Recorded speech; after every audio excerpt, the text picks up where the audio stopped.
Hello दोस्तों, मैं धीरेन स्वागत करता हूं आपका एग्जाम स्टडी विद संगीता में। दोस्तों, आज के इस वीडियो में हम कवर करेंगे रेलवे ग्रुप डी परीक्षा 2021 के लिए मैथ के कुछ मोस्ट इंपॉर्टेंट क्वेश्चन को। आज मैं आपको प्रीवियस ईयर के क्वेश्चन के साथ साथ कुछ मोस्ट इंपॉर्टेंट एक्सपेक्टेड क्वेश्चन भी करवाऊंगा। तो चलिए हम अपनी क्लास शुरू करते हैं। पहला क्वेश्चन है दोस्तों, एक रेलगाड़ी एक निश्चित गति से 240 किलोमीटर की दूरी 8 घंटे में तय करती है। पहले से भी 1.5 गुना वेग, यानी कि चाल की बात हो रही है यहां, पहले से ही 1.5 गुना वेग से 540 किलोमीटर की दूरी तय करने में कितना समय लगेगा।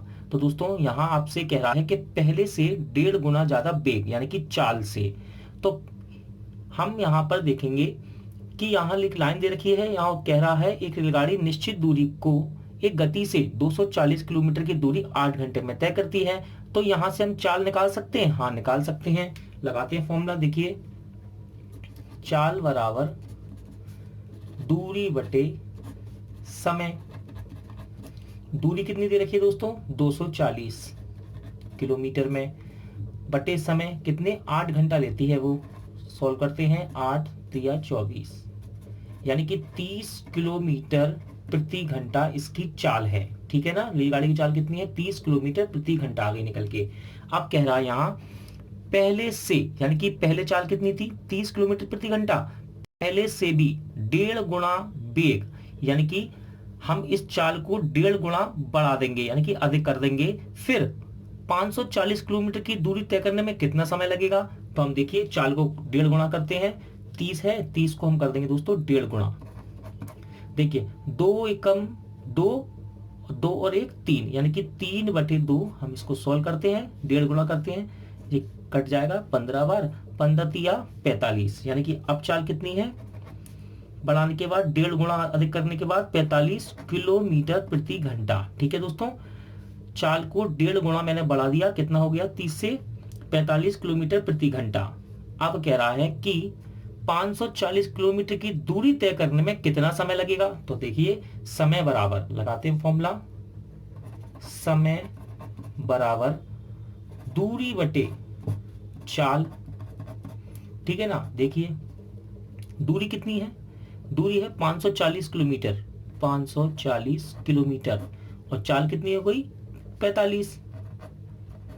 ठीक है, इसे काटते हैं, देखिए ये 9 के पार्ट से कट जाएगा, 9 छिक्का 54, और 9 के पार्ट से 9 पन्ना 45, 5 के पार्ट से 60 काट सकते हैं, हाँ कटेगा 12 बार। देखिए तो यानी कि कितना समय लगेगा, 12 घंटे। ऑप्शन सी आपका राइट आंसर रहेगा। अगला क्वेश्चन देखते हैं। क्वेश्चन कह रहा है दोस्तों दूसरा, 120 मीटर लंबी रेलगाड़ी प्लेटफॉर्म पर खड़े एक व्यक्ति को पार करने में 10 सेकंड लेती है, तो रेलगाड़ी की चाल ज्ञात कीजिए। दोस्तों मैं आपको कई बार इस प्रकार के सवाल करा चुका हूं और मैं आपको बार बार बताता हूं, याद रखिएगा।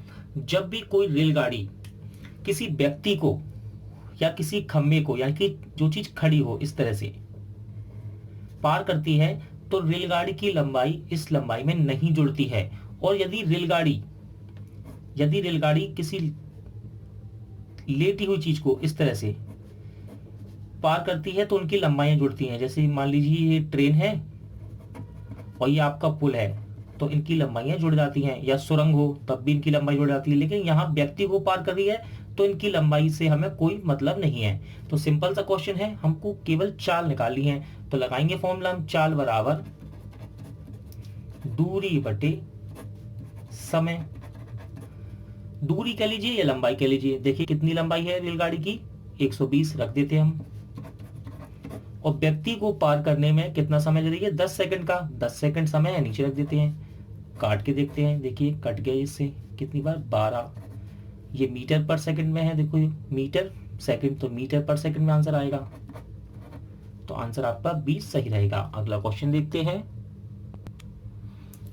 क्वेश्चन नंबर 3 दोस्तों देखते हैं, एक रेलगाड़ी 45 किलोमीटर प्रति घंटा की दर से और दूसरी रेलगाड़ी 10 मीटर प्रति सेकंड की दर से गतिमान है। दोनों की चालें दे रखी हैं यहाँ पर, और कह रहा है दोनों रेलगाड़ियों की गतियों का अनुपात क्या होगा, यानी कि चाल का अनुपात क्या होगा। तो दोस्तों पहली ट्रेन की आपको चाल दे रखी है कितनी, 45 किलोमीटर प्रति घंटा, और दूसरे की दे रखी है 10 मीटर पर सेकंड, और कह रहा है इनकी चालों का अनुपात बताइए, इनकी चालों का अनुपात। दोस्तों ये दोनों ही अलग अलग राशि में है, यानी कि इनकी यूनिट अलग है। देखिए ये है किलोमीटर प्रति घंटा में, ये है मीटर पर सेकंड में। या तो आप इसे मीटर पर सेकंड में चेंज कर लीजिए, या फिर इसे 10 को किलोमीटर पर सेकंड, किलोमीटर पर घंटा में चेंज कर लीजिए, उसके बाद अनुपात में से हम रख देंगे। देखिए तो मैं क्या करता हूं, मैं मीटर पर सेकंड को किलोमीटर पर घंटा में बदल लेता हूं। याद रखिएगा, जब हम मीटर पर सेकंड से किलोमीटर प्रति घंटा में चाल को बदलते हैं तो हम गुणा करते हैं 18/5 का, ठीक है ना। तो हम 10 मीटर पर सेकंड को चेंज कर लेते हैं। देखिए 10 मीटर पर सेकंड है ये, इसमें कर देंगे हम 18/5 से गुणा, तो ये बन जाएगी किलोमीटर पर घंटा में। सॉल्व करते हैं, 5 दूनी 10, 18 दूनी 36, यानी कि चाल कितनी आ गई, 36 किलोमीटर प्रति घंटा। अब ये भी किलोमीटर पर घंटा में है और ये भी किलोमीटर पर घंटा में है, इन दोनों को अनुपात में रख देते हैं। देखिए अनुपात पूछ रहा है चालों का, दोनों गाड़ियों की गति का अनुपात, रख देते हैं अनुपात। और दोस्तों मैं आपको कई बार बताता हूं, जब भी ए अनुपात बी लिखा हो तो हम इसे बटे में भी लिख सकते हैं। मैं आपको कई बार बता चुका हूं पुराने सेटों में कि जब हम कि अनुपात में यदि अगर दो संख्याएं लिखी हैं तो हम इसको बटे में भी लिख सकते हैं। अब बटे में लिख सकते हैं तो इसका मतलब क्या है, हम इसको काट भी सकते हैं, ठीक है ना। तो ये भी तो एक तरह से बटे में लिखा हुआ है अनुपात, तो हम इसको काट सकते हैं, काटते हैं। 9 पन्ना 45 और 9 चौके 36, यानी कि इसका सही आंसर रहेगा ऑप्शन ए। अगला क्वेश्चन देखते हैं। दोस्तों मैं आपको हर सेट में कुछ एक्सपेक्टेड और मोस्ट इंपॉर्टेंट क्वेश्चन कराता हूं। इससे पहले वाले सेट में भी मैंने आपको क्षेत्रफल से इंपॉर्टेंट क्वेश्चन कराए थे, और आज भी मैं आपके लिए क्षेत्रफल के मोस्ट इंपॉर्टेंट क्वेश्चन लेकर आया हूं। तो देखिए क्वेश्चन करते हैं हम। पहला क्षेत्रफल का क्वेश्चन है, कह रहा है एक वर्ग तथा उस वर्ग के विकर्ण पर खींचे गए वर्ग के क्षेत्रफल का अनुपात क्या होगा। तो देखिए मैं इसको डायग्राम के थ्रू आपको समझाता हूं जिससे कि आपको आसानी हो। देखिए ये एक वर्ग है, ठीक है ना, ये एक वर्ग है। कह रहा है एक वर्ग, ये हो गया वर्ग। फिर कह रहा है उस वर्ग के विकर्ण पर खींचे गए वर्ग, एक वर्ग है, और फिर कह रहा है उस वर्ग के विकर्ण पर खींचे गए वर्ग के क्षेत्रफल का अनुपात क्या होगा। तो दूसरा वर्ग दोस्तों ऐसा बनाऊंगा मैं, देखिए आपको समझाने के लिए। ये बन गया वर्ग, और दूसरा वर्ग कहां है, दूसरा वर्ग जो है ना इस वर्ग के विकर्ण पर है, ये होता है विकर्ण, विकर्ण है, इस पर बनाया गया है वर्ग। देखिए ऐसे, ठीक है ना, देखिए इस पर बनाया गया है वर्ग। फिर से समझिए, एक वर्ग तथा उस वर्ग के विकर्ण पर, दोस्तों ये जो दूरी है ना पॉइंट से यहां से लेके यहां तक की, इसको बोलते हैं विकर्ण, वर्ग का विकर्ण कहते हैं इसे। तो विकर्ण पर खींचे गए वर्ग, देखिए मैंने वर्ग, इस पे भी एक वर्ग खींच दिया। अब हमको जो वर्गों के क्षेत्रफल का अनुपात बताना है, कौन कौन से, एक तो ये वाला और दूसरा ये वाला, इस वर्ग की बात कर रहा है, ठीक है ना। अब आपको पता होना चाहिए वर्ग का क्षेत्रफल क्या होता है। तो वर्ग का क्षेत्रफल क्या होता है भुजा का स्क्वायर, क्या, भुजा का स्क्वायर। तो दोस्तों वर्ग की भुजा चारों समान होती हैं, मैं इसको मान लेता हूं ए, ठीक है ना, वर्ग की भुजा मैं इसको ए मान लेता हूं, और चारों ही बराबर होती हैं, समान होती हैं, ठीक है ना। अब इसकी भुजा तो मुझे पता पड़ गई, तो यहां से मैं क्षेत्रफल निकाल लूंगा, लेकिन इसकी भुजा मुझे नहीं पता। लेकिन देखिए क्या कह रहा है, विकर्ण पर खींचे गए वर्ग। देखिए वर्ग का विकर्ण क्या होता है, वर्ग का विकर्ण होता है दोस्तों, याद रखिएगा, वर्ग का विकर्ण क्या होता है, a√2, a√2। तो ये क्या है, a√2 है, क्या है, a√2 क्या है, विकर्ण। अब देखिए ये जो वर्ग है इसकी भुजा कौन सी होगी, यही तो होगी, क्योंकि जिसके विकर्ण पर बनाया गया है, तो इसकी भुजा हो जाएगी a√2, क्योंकि ये जो वर्ग है ना इस विकर्ण पर बनाया गया है, इस वर्ग के विकर्ण पर बनाया गया है, और इसके विकर्ण की लंबाई कितनी होती है, a√2। और यही विकर्ण, ये जो विकर्ण है ना दोस्तों, ये इसके लिए भुजा का काम कर रहा है। देखिए तो हम लगा देते हैं, दोनों क्षेत्रफल बनाते हैं, रखते हैं। देखिए वर्ग का क्षेत्रफल क्या होता है, भुजा का स्क्वायर, तो इसकी भुजा कितनी है, ए का स्क्वायर, और अनुपात में बताना है तो अनुपात लगा देते हैं। और इसकी भुजा कितनी है, ए अंडर रूट 2 का स्क्वायर। आप चाहें तो इसको 2 बार भी लिख सकते हैं, सॉल्व करते हैं, देखिए आ जाएगा ए स्क्वायर अनुपात में स्क्वायर इस पे चढ़ेगा तो ये हो जाएगा ए स्क्वायर।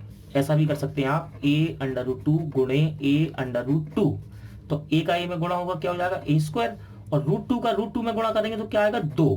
तो इस सेम टू सेम यही है दोस्तों, तो मैं यहाँ लिख सकता हूँ ए स्क्वायर गुणे में 2 लिख दीजिए या 2 लिख दीजिए, ठीक है ना। इसको सॉल्व करते हैं। अभी मैंने आपको बताया जब अनुपात में लिखा हो तो हम उसे काट सकते हैं, क्योंकि अनुपात का मतलब है बटे में लिखा है, तो हम ए स्क्वायर से ए स्क्वायर को काट देंगे तो ये कितना आएगा अनुपात, 1:2 इसका आंसर आ जाएगा। अगला क्वेश्चन देखते हैं। इंपॉर्टेंट क्वेश्चन है दोस्तों, कह रहा है एक वर्ग तथा आयत की परिमिति, परिमिति का मतलब है परिमाप, बराबर हैं यदि आयत की लंबाई 48 सेंटीमीटर हो तथा आयत की चौड़ाई इसकी लंबाई का 1/2 हो तो वर्ग का क्षेत्रफल क्या है। दोस्तों बहुत ही सरल सवाल है, जब हम सवाल को लिखते हैं तब ये सवाल इजी दिखते हैं और पढ़ने में कठिन लगते हैं। तो देखिए हमको निकालना है वर्ग का क्षेत्रफल, ठीक है ना। अब दोस्तों वर्ग का क्षेत्रफल होता क्या है, वर्ग का क्षेत्रफल होता है भुजा का स्क्वायर, ठीक है ना। अब देखिए क्या कह रहा है, एक वर्ग तथा आयत की परिमिति बराबर है, परिमिति यानी कि परिमाप। तो वर्ग बना देता हूं दोस्तों मैं एक आपको समझाने के लिए। देखिए ये है आपका वर्ग जिसकी चारों भुजाएं बराबर होती हैं, मैं इसको ए मान लेता हूं, ठीक है। वर्ग और आयत, आयत ये रहा,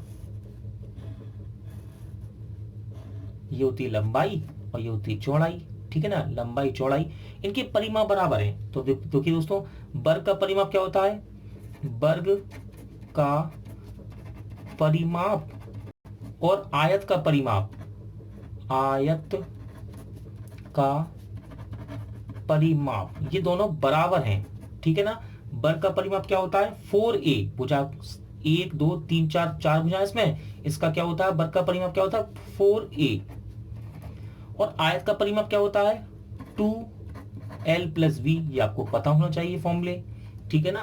वर्ग का परिमाप होता है 4a और आयत का परिमाप क्या होता है 2l + b। अब देखिए सवाल क्या कह रहा है, आयत की लंबाई 48 है, ये जो है ना लंबाई ये कितनी है 48, और कह रहा है आयत की चौड़ाई, चौड़ाई लंबाई का 1/3 है, यानी कि 48 का 1/3 कर देंगे हम, कितना आएगा 16 निकल कर आएगा, कितना 16। देखिए आयत की चौड़ाई, ये रही चौड़ाई, चौड़ाई इसकी लंबाई का 1/3 है, लंबाई कितनी है 48, लंबाई का 1/3 यानी कि 16 हो गई, तो चौड़ाई कितनी आ गई 16, ठीक है।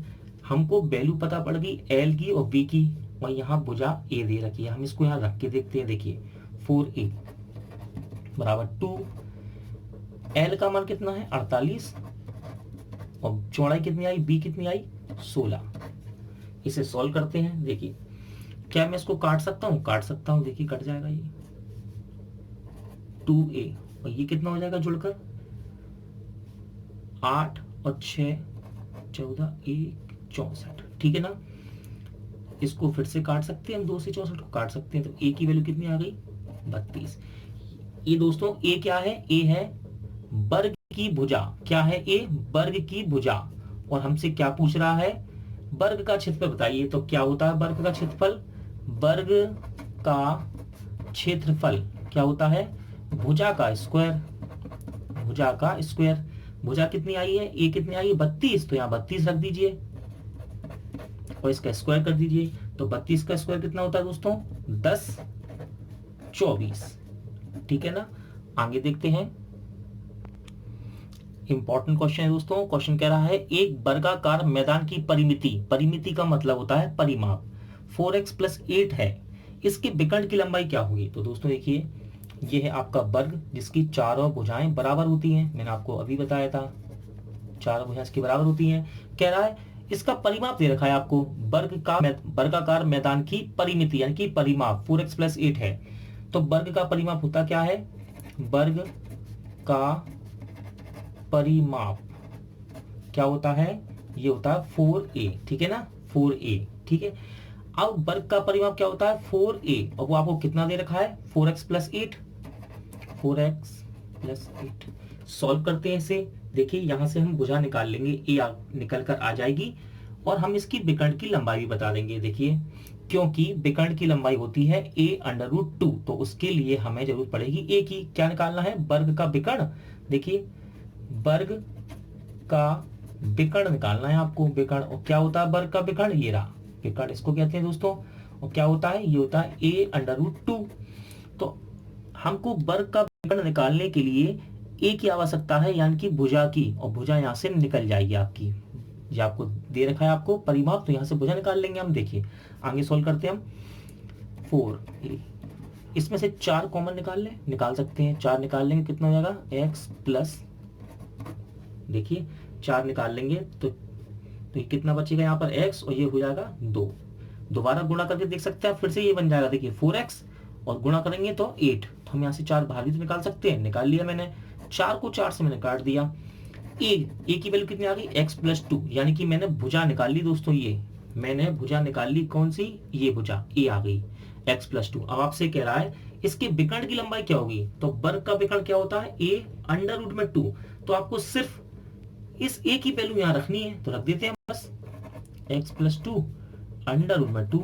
तो यही इसका राइट आंसर रहेगा। दोस्तों, आज का वीडियो यही एंड होता है। उम्मीद करता हूँ आपको वीडियो अच्छा लगा होगा, पसंद आया होगा। पूरा वीडियो देखने के लिए थैंक यू। जल्द मिलते हैं नेक्स्ट वीडियो में।